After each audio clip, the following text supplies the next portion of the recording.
Let's go ahead and start with that drama, though. We get word early this morning from Cormani McClain's mom via Twitter.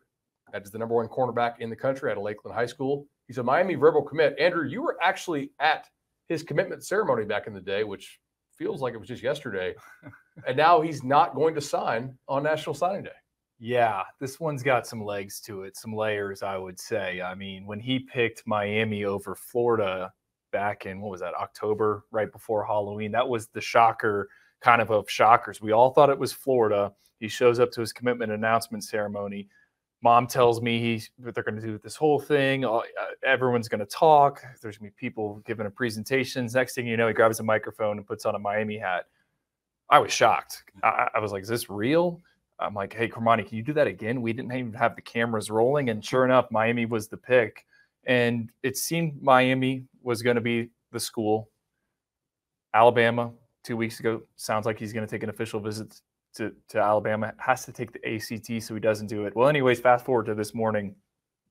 Something hit my text messages. Hey, Miami's kind of worried about Cormani McClain, right?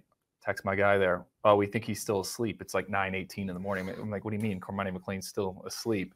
And then his mom puts the tweet out there that he's not signing early. So that's the big development. I mean, this is our number one ranked corner. We know how much corner or how important corners have gotten in football at all levels. And Miami's probably going to go to sleep without that LOI. So this is eerily familiar for me as a Florida State guy because it wasn't that long ago. I remember Travis Hunter was the one, and all of a sudden I started seeing on social media there's rumblings. Hey, he's not solid, and he was rock solid for like 2 to 3 years to Florida State, and then of course Deion swoops in. The rest is history. I saw some of the rumblings that maybe it was Deion was behind some of this indecision. Is there anything to that aspect of this? There is. So Steve Wiltfong, our director of recruiting, he sent me a photo of Cormani, I think FaceTiming Coach Prime. So I think Colorado's involved. Now, do I think Cormani's headed to Colorado?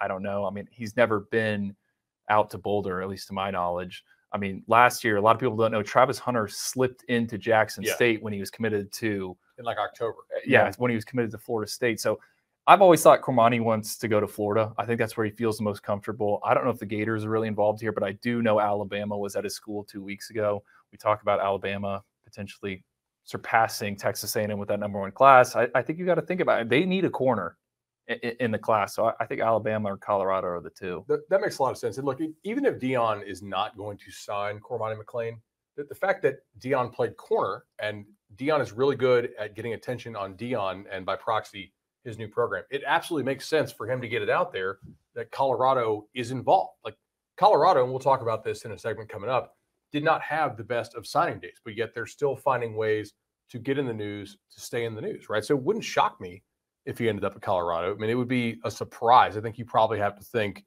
Bama, maybe sticking with Miami, maybe Florida. I mean, like Florida and Miami have had some knockdown dragouts this year when it comes to recruiting, right? We just saw Fletcher. You had the Rashada back and forth. Florida and Miami were both involved with Samson Okunlola, the five-star offensive tackle. Maybe Florida strikes back here at Miami, but like this is kind of the number one drama of signing day